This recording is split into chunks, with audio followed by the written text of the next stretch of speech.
আল্লাহ বল্লা দিয়া দিয়া গোলায় ডিউটি করে করে তোমার জন্য গাছের সভাপতির বাসায় মধু বানাইতেছি।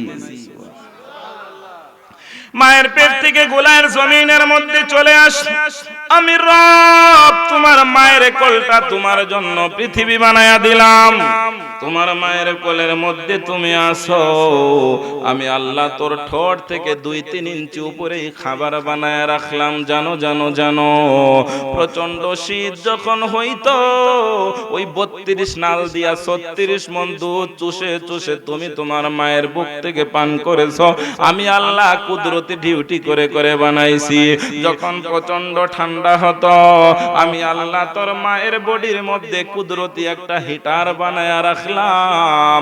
ওই হিটারটা দিয়া হিট দিয়া দিয়া হালকা হালকা গরম করে করে তোর নরম ঠোঁটের মধ্যে আমি মালিক দুধ ফালায়া দিতাম।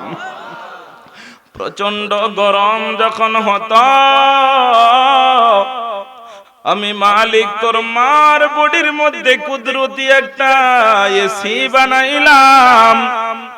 যে এসিটা চালু করে দিয়ে গরম দুধগুলারে হালকা ঠান্ডা করে করে না তোর মুখের মধ্যে আমি রব দিয়ে দিয়ে ডিউটি করতাম।